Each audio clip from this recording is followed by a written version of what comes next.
Olá, olá a todos, todas e todes. Esse é o nono webinar da série Construindo a Abre Latam para uma América Aberta. E o tema desse episódio é Dados Abertos e Direito à Privacidade. Com essa série, a gente segue conectando pessoas da América Latina para abordar alguns tópicos interessantes no contexto de temas como transparência, governo aberto, participação cidadã e tecnologias cívicas. Assim, a gente está trazendo aqui um gostinho do que vai ser a América Aberta para vocês. E o nosso evento vai acontecer em Brasília, de 3 a 6 de dezembro. Está chegando. Agora a gente vai para as apresentações. Eu vou me apresentar brevemente, depois eu vou apresentar quem realmente interessa aqui no papo de hoje. Eu sou a Ida Svab, eu sou diretora executiva da Open Knowledge Brasil, e eu vou mediar a conversa de hoje. Eu sou brasileira, paulistana, engenheira e apaixonada por dados. Já a OKBR, né, como a gente chama a nossa querida Open Knowledge Brasil, é uma organização da sociedade civil, ela é partidária, atuamos no Brasil desde 2013, abordando temas como transparência, dados abertos, inovação cívica, para promover o conhecimento livre e aproximar a relação entre governo e sociedade. A gente faz parte do comitê organizador da América Aberta, do comitê local, e a gente no comitê local atua juntamente com a Controladoria Geral da União, a CGU, o NIC-BR e o Colab USP. Agora eu vou apresentar aqui os nossos convidados de hoje. O Rafael Zanata é co-diretor do Data Privacy Brasil, pesquisador e pós-doutorado do Departamento de Filosofia e Teoria Geral do Direito da Faculdade de Direito da Universidade de São Paulo, doutor pelo Instituto de Energia e Ambiente da Universidade de São Paulo, com período de formação no Instituto de Direito da Informação da Universidade de Amsterdã, mestre em Filosofia e Teoria do Geral e do Direito pela Faculdade do Direito da Universidade de São Paulo e mestre em Direito e Economia Política pela Universidade de Turim, além de ser bacharel pela Universidade Estadual de Maringá. O Juan Manuel Garcia é coordenador de pesquisa da Direitos Digitais, onde ele liderou a implementação do projeto Inteligência Artificial e Inclusão, que busca entender como o Estado utiliza e regula a inteligência artificial na América Latina. Ele é graduado em Comunicação pela Universidade de São Martín e possui mestrado em Políticas Públicas e Desenvolvimento pela Universidade de Georgetown. Nossa, um timão aqui, sejam super bem-vindos. E aí, só explicando um pouco, eu vou conduzir aqui esse webinar. Então, para o Juan, vou fazer as perguntas em espanhol. Para o Zanata, posso chamar de Zanata ou de Rafael, como prefere? Vou chamar de Zanata, que eu estou acostumada. É o mais comum. Eu vou fazer as perguntas em português. Eles têm aí uns 5 minutinhos para dar as suas respostas, obviamente, na língua materna deles. E aí, no final, quando a gente subir o vídeo, a gente vai subir as legendas, tudo bem? Então, vou começar aqui com uma pergunta para o Juan. Juan, sabemos lo importante que son los datos abiertos para el fortalecimiento de la integridad pública y la transparencia. Sin embargo, ha habido movimientos recientes como el decreto 780 de este año de Argentina que limita el derecho de acceso a la información pública. ¿Cómo ve el panorama actual de los datos abiertos en la América Latina? Muchas gracias, Aide.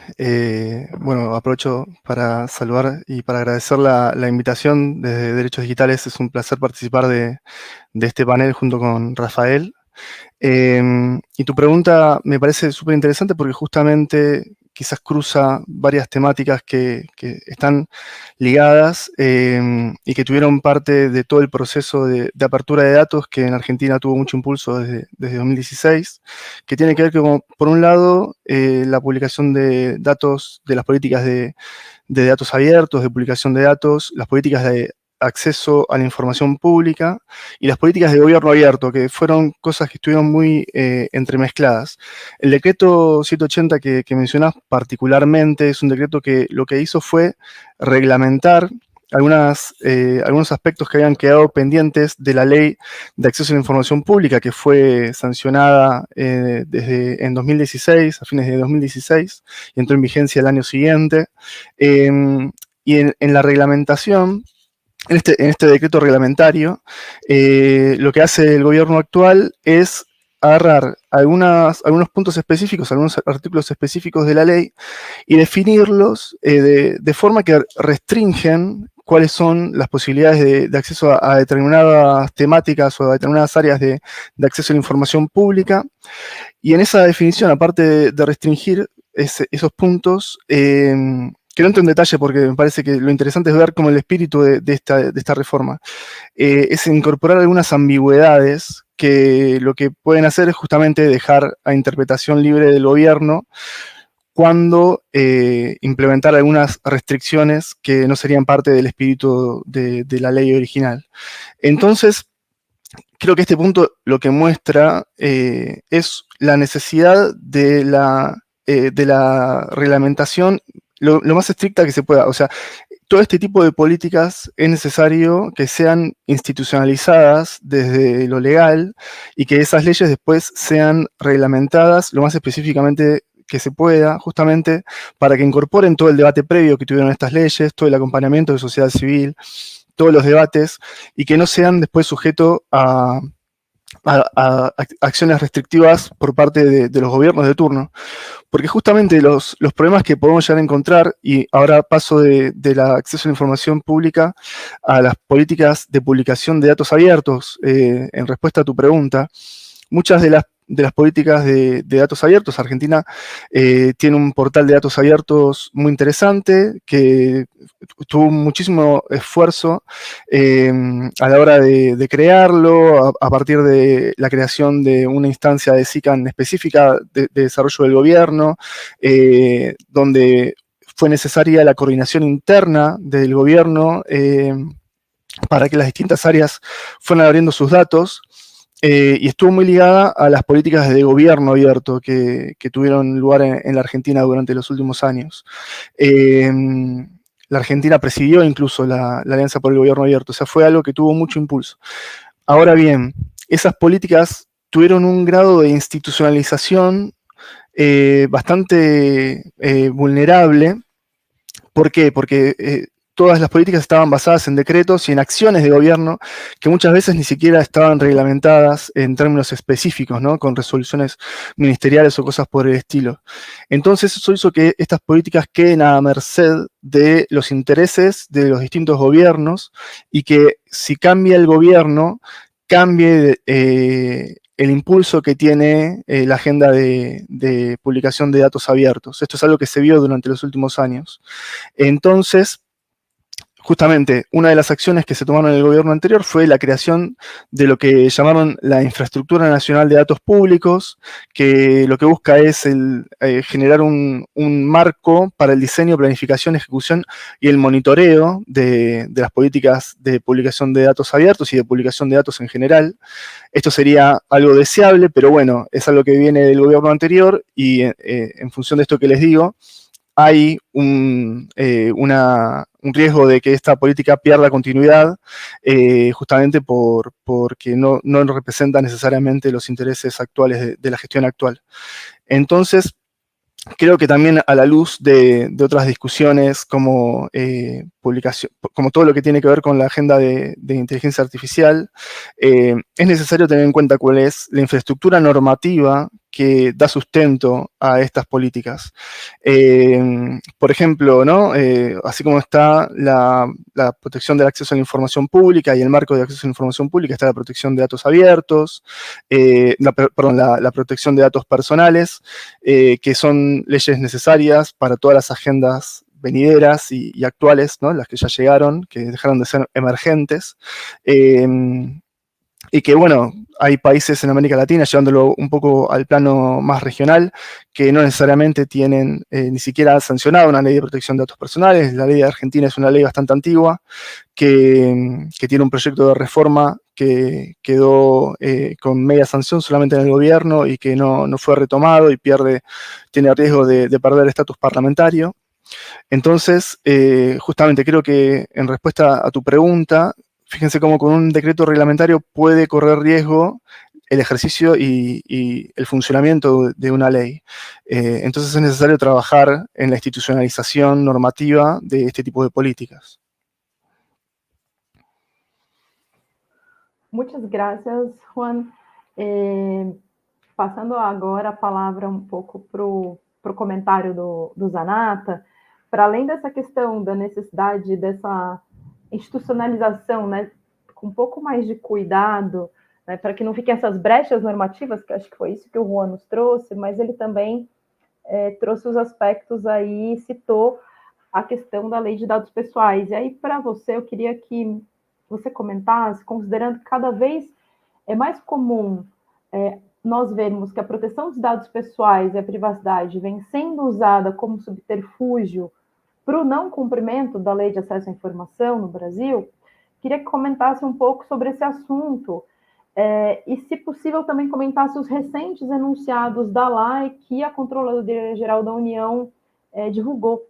Então, por que eu coloco um pouco esse assunto também nesse sentido, né? Eu entendo que os enunciados que vêm sendo trazidos pela CGU parecem ser esse esforço de cercar alguma especificidade que parece que passou batido no tempo. Eu queria que você comentasse um pouco esse assunto. Claro, obrigado, e é um prazer estar aqui. Obrigado pelo convite, né? Vale reforçar que a Open Knowledge Brasil é uma parceira de longa data da Data Privacy Brasil. Fizemos muitos trabalhos juntos nessa agenda de proteção de dados pessoais, dados abertos, atuamos no caso do INEP, no caso de microdados e muitas outras discussões. É um prazer estar aqui com o Juan, também companheiro da Direitos Digitais, que é uma organização que nós temos muito carinho e que também integra um coletivo de organizações do Sul Global, que nós temos trabalhado, né, a Aliança do Sul Global, e é muito importante estar aqui com vocês. A pergunta é ótima porque a Lei de Acesso à Informação, que vai completar 13 anos agora em novembro, né, ela tem uma parte que foi muito mal interpretada, que é o polêmico artigo 31, né, que é a parte que diz onde há uma possibilidade de proteção da vida privada, a intimidade ou vida privada, honra a imagem, de modo que o agente público, na tomada de decisão sobre a abertura da informação, né, se ele identificar, né, nessa orientação de que ele deve garantir a transparência, deve garantir a abertura, mas se ele identificar uma possibilidade das violações desses direitos de intimidade, ele pode atribuir uma modalidade específica de acesso restrito, que é diferente dos prazos, né, que a própria lei coloca na parte anterior da lei, né, sobre a restrição das informações. Então, se criou até uma confusão muito grande, né, entre essas modalidades, né, de classificação da informação, que estão lá no artigo 23, que são os regramentos específicos, né, de 5 anos, né, de 15, de 25, para essa exceção do artigo 31, que casuisticamente começou a ser interpretada como uma possibilidade de que o gestor público atribuísse a restrição do acesso. Isso gerou um diagnóstico em 2020, 2021, onde nós escrevemos até um texto na Folha de São Paulo, né, Transparência sob Ataque, escrito com o Léo Arcoverde e a Maria Vitória Ramos, a partir de pesquisas que a Fiquem Sabendo e outras organizações tinham produzido, que mostravam assim, uma quantidade grande de decisões de negativa de acesso à informação a partir dessa interpretação, caso a caso, do artigo 31. Isso virou até tema de campanha. O Lula, um dos eixos da campanha do Lula na tentativa de eleição para o atual mandato, inclusive entrou nesse debate, né, que foi a polêmica do sigilo dos 100 anos, que gerou até uma confusão grande na mídia, porque eu lembro de muitas perguntas de jornalistas que eram: Zanata, existe um critério de restrição de acesso de 100 anos estipulado na lei? Né? E não, né, isso é uma interpretação equivocada, né, é um problema de interpretação do 31. Então, isso começou a ser revertido com o trabalho que a CGU passou a coordenar com o ministro Vinícius, que é muito antenado nesse assunto, né, ele assumiu como um compromisso perante a presidência trabalhar no monitoramento das interpretações do artigo 31. Eu lembro que foi montada uma grande força-tarefa com vários servidores para estudar esses milhares de casos que tinham sido decididos com base nesses termos, e é um trabalho que demora a ser revertido, porque é um processo de transformação cultural da gestão pública, do gestor que está na linha de frente, né, na burocracia, fazendo a interpretação da lei e do artigo 31. Né? Então, A portaria, são várias portarias, mas esses enunciados recentes de 2024, agora de setembro, eles vão tratar de 2 pontos bem importantes, né, ao nosso ver. Primeiro, ele vai estipular que não pode existir essa presunção de interpretação do acesso restrito no seu período máximo, tal como estipulado ali no artigo 31. Ou seja, ele vai dizer, olha, não se pode presumir ir diretamente, né, para a interpretação desse período do inciso 1º do parágrafo 1º, que é prazo máximo de 100 anos. Então, você tem que reverter e estipular a média, como se fosse uma presunção de média de período para restrição em 15 anos, equiparando, inclusive, com o que é a média dos tipos de restrição lá do artigo 23, né, onde se varia do 5 ao 25. Então, ele vai dizer, vamos parar com essa confusão de jogar sempre no teto dos 100 anos, não se pode presumir mais isso como um standard, e deve ser feito um esforço de que, no caso de interpretação dessa existência de violação à intimidade ou vida privada, o parâmetro inicial é esse de 15 anos. Ou, quando possível, até que o evento permita determinar um termo final. Então, ele vai dizer, olha, na análise específica dessa informação, né, é preciso usar esse parâmetro de presunção de restrição de 15 anos. Isso é bem importante para conter uma prática que estava acontecendo com vários gestores públicos, por precaução ou medo ou um raciocínio indevido, eles estavam colocando esse período máximo. O segundo enunciado, né, que é o número 2, ele vai tratar de uma capacidade de fiscalização e de monitoramento da lei, que existe a partir de uma estrutura entre a CGU e os órgãos que aplicam a lei, prevista num decreto de 2012, né, que é um decreto 7724, que vai ter lá uma parte específica de um capítulo desse decreto que vai dizer como é que funciona o monitoramento da aplicação da lei. E nesse capítulo do monitoramento, diz que o dirigente de cada órgão ou entidade da administração pública deve fazer um monitoramento da aplicação da lei e produzir um relatório sobre o cumprimento da lei que deve ser encaminhado à CGU, a Controladoria Geral da União. Então, até o momento, você tinha essa regra de um dever de publicação do relatório. O que o enunciado diz é, dentro desse dever de publicação do relatório, existe um dever adicional, que é um dever de explicação sobre quais foram as situações nas quais o gestor, na aplicação da lei, ele aplicou o artigo 31, parágrafo 1º. Ou seja, ele aplicou o raciocínio de proteção de privacidade, vida íntima e honra à imagem. Então, isso força com que todos esses servidores, na ponta, eles apresentem as razões do raciocínio para o dirigente da organização. Esse dirigente vai compilar essas informações e produzir isso como um relatório para a CGU. E a CGU vai conseguir monitorar de forma mais passiva, digamos assim, porque isso vai ser enviado, né, da ponta até a CGU, o raciocínio jurídico de interpretação. E esse é um ponto, Aide, que a gente sempre se posicionou desde o começo, tá? Enquanto Data Privacy, porque uma conversa que surgiu foi, existe uma antinomia entre Lei Geral de Proteção de Dados Pessoais e lei? Elas são normas em colisão? E nós sempre dissemos que não. Sempre dissemos que não. Em todos os nossos relatórios e textos de jornal e para a mídia, nós dissemos, não há antinomia entre a Lei Geral de Proteção de Dados Pessoais e a Lei de Acesso à Informação. O acesso à informação e os direitos de cidadania de obtenção de informação fidedigna é fundamento da Lei Geral de Proteção de Dados Pessoais. Está compatibilizado com a Lei Geral de Proteção de Dados Pessoais.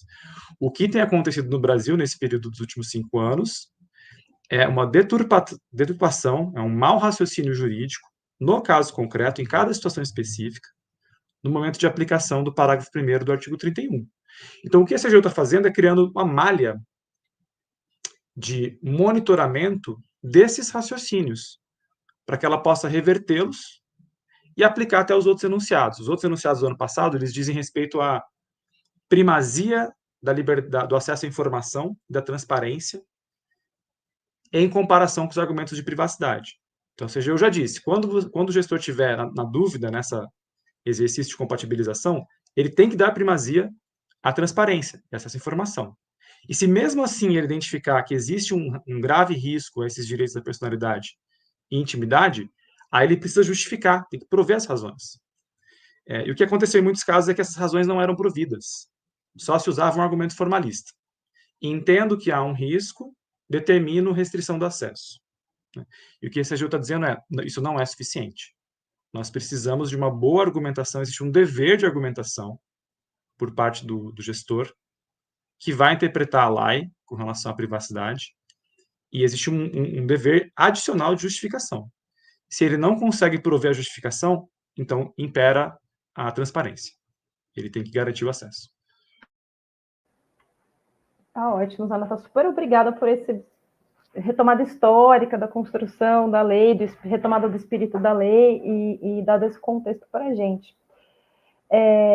Eu vou dar um passinho aqui num tema que também porque eu peguei um pouco os temas, né, essa questão dos decreto da Argentina, os recentes enunciados da lei, e eu não, né, falando um pouco, né, de direitos digitais, eu não podia deixar de falar de inteligência artificial, que é um tema que está aqui pungente no momento. Então, eu vou fazer a pergunta em inglês, em português e em espanhol, e aí eu vou pedir para que vocês dois respondam na sequência. O Juan em 3 minutinhos, por conta do nosso tempo, e também Zanata em 3 minutinhos, que façam os seus comentários. Vou fazer em português e em espanhol.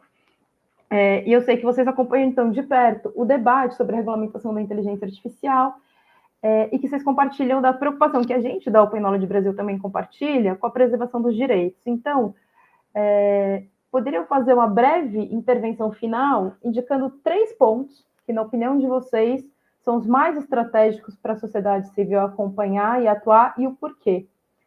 E para Juan, se podría hacer una última y breve intervención indicando los 3 puntos que, en su opinión, son los más estratégicos para que la sociedad civil monitorice y actúe, y por qué.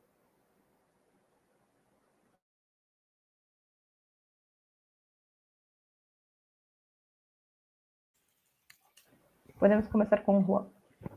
Perfecto.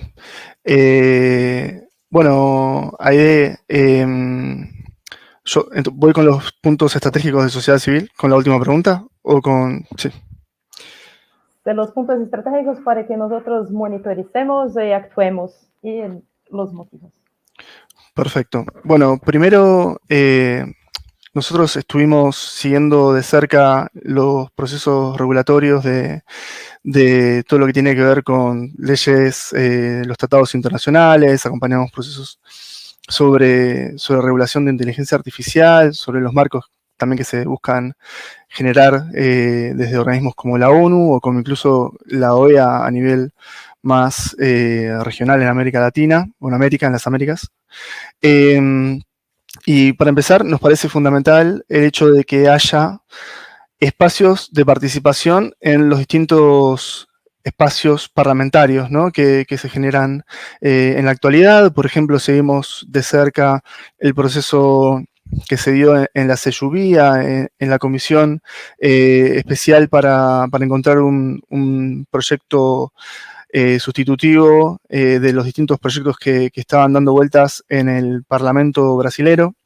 Y ahí vimos que hay una pluralidad interesante de actores, pero que hay una primacía quizás del sector privado, o por ejemplo también hay un estudio publicado por el FGP que analizó lo que pasa en el comité gestor de la inteligencia artificial que surge a partir de la estrategia, donde encontraron también cierta primacía hacia el sector público, que son quienes lideran ese comité, esa gestión de la estrategia. Entonces ahí lo que nosotros buscamos principalmente es que se generen las garantías, ¿no?, que el diseño de los espacios participativos traten de garantizar la pluralidad de opiniones y que sociedad civil tenga un espacio para poder justamente participar de forma efectiva de esos procesos, y que incluso haya algún tipo de rastreo de cómo van a ser esas opiniones incorporadas en los productos finales de ese tipo de espacios participativos. Así que Para empezar, me parece fundamental el hecho de que se trate de garantizar desde el diseño de esos instrumentos la diversidad de participación en términos sectoriales, ¿no? Principalmente. Y por otro lado, creo que es necesario que los distintos espacios de regulación de inteligencia artificial traten de garantizar espacios también multisectoriales, ¿no? De seguimiento y de monitoreo. Creo que, bueno, por ahora no tenemos ninguna ley aprobada en América Latina, hay algunas que están en la actualidad en discusión, pero es necesario que justamente esos instrumentos de seguimiento ya específicos de una potencial ley o de un potencial marco de acción generalmente son para el impulso, ¿no? El desarrollo y la actuación de la inteligencia artificial, contengan un espacio multisectorial de seguimiento y de monitoreo, para que justamente tratar de velar por los distintos intereses de los distintos sectores. Es necesario que cualquier legislación pueda garantizar el respeto por los derechos humanos de la actividad de la inteligencia artificial, principalmente, por ejemplo, cuando se usa en el Estado, que es uno de los temas que nosotros analizamos desde el proyecto que mencionabas al principio de inteligencia artificial e inclusión. Nosotros sabemos que la inteligencia artificial ya se está usando en la actualidad en políticas públicas, en temas como seguridad, como protección social. Entonces, justamente es necesario que haya un monitoreo de cómo se está usando esa tecnología, de cómo son los procesos de contratación y que se respeten los marcos internacionales que tratan de garantizar derechos fundamentales, ¿no? en la materia para la protección de los ciudadanos, principalmente, que somos cada uno de nosotros.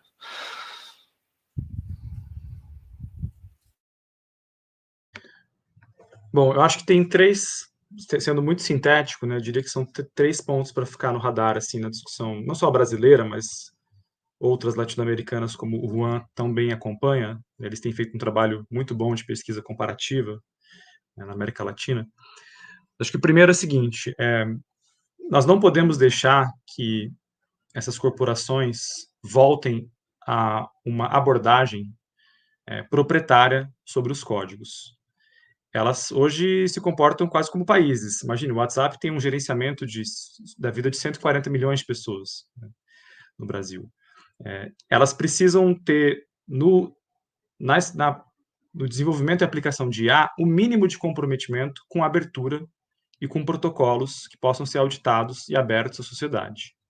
Então, hoje existe um desafio, que é toda a nossa lógica e cultura de acesso à informação e transparência foi pensado para Estado-nação, mas não para corporações. Mas hoje se exige o mesmo rigor com empresas que são do tamanho de estados e fazem uma modulação da nossa vida tal como os estados. Segundo, nós precisamos retomar uma agenda que era muito importante no começo do campo dos direitos digitais, que é a combinação entre privacidade e o direito autoral, né? Hoje, a discussão de raspagem, de scrapping, que é feita por artistas, designers, criadores, é uma discussão sobre justiça. Eles querem direitos básicos de oposição e direitos, né, de um controle sobre a obra criada como um componente da sua personalidade. E isso é muito importante, essa primazia desses direitos da personalidade dos autores, criadores, né, para que haja mecanismos de justiça do ponto de vista redistributivo.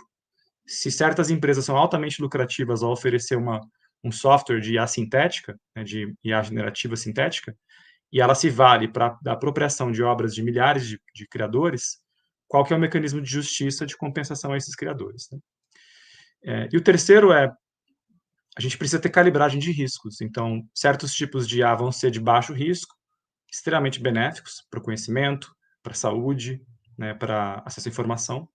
Outros estarão num nível de risco diferente, né? Quando você tem a possibilidade de criar uma IA sintética de uma adolescente sem roupa, né, é um outro tipo de risco produzido na sociedade. Então, o parâmetro de risco vai dar origem às obrigações. A gente defende uma abordagem de risco. Então, esses são três elementos básicos, né, que nós temos aqui, como uma agenda. Mas é uma agenda que vai demorar bastante tempo, porque a própria discussão no Congresso brasileiro não é fácil, é bastante demorada, e é provável que se arraste para o ano que vem como um todo. Então, não há uma agenda que vai se concretizar agora, imediatamente. São pontos para se debater bastante no ano que vem, e certamente a mudança de governo dos Estados Unidos, desse ano para o ano que vem, tem um impacto geopolítico grande. Então, há muita apreensão também sobre qual que é o posicionamento geopolítico do governo Trump e outros na agenda de IA como um todo. Vamos esperar para ver. Gente, nosso tempo foi muito bom. Se a gente pudesse, a gente não conversava muito mais. Eu sei que tem pergunta no chat, e aí eu vou pedir muitas desculpas que a gente não vai responder agora, porque nosso tempo realmente acabou. Mas a gente vai encaminhar as perguntas para que tanto o Zanata quanto o Juan possam responder depois. Então, quem fez a pergunta no chat, por favor, aproveita, deixa o e-mail para a gente. Não precisa colocar publicamente no chat do YouTube, mas se quiser, deixa o e-mail escrevendo aqui para a gente dar o CAC, que a gente coloca você em contato com os nossos painelistas e fazendo a pergunta. Queria muitíssimo agradecer a presença de vocês. Retomando o convite para o América Aberta, tanto do Zanata, quanto do Juan, quanto de você que está aqui ouvindo a gente, para participar do evento, para participar da Abrelatam, que é uma trilha desse evento maior, que é o América Aberta, que vai contar também com a Condatos, com o CODA BR, encontros de governo aberto, Semana de Dados BR, além de encontros multilaterais, encontros bilaterais e muito mais. Por favor, sigam a gente nas redes sociais, no Instagram, no LinkedIn, acompanhem nosso site, assinem nossa newsletter e apoiem a Open Knowledge Brasil. Obrigada, gente, super pela disposição, por compartilhar esse conhecimento com a gente. Com certeza daria para a gente não conversar por meia hora, mas conversar por horas aqui. Mas obrigada mesmo por vocês terem dado essas pílulas de conhecimento, de contribuição, e a gente aqui da Open Knowledge admira muito o trabalho da Direitos Digitais e do Data Privacy Brasil. Estamos aqui também à disposição para a gente construir parcerias e construir estudos conjuntos e também atuar politicamente lado a lado no mesmo campo. Obrigada, gente. Até a próxima. Tchau, tchau. Hasta luego. Muchas gracias.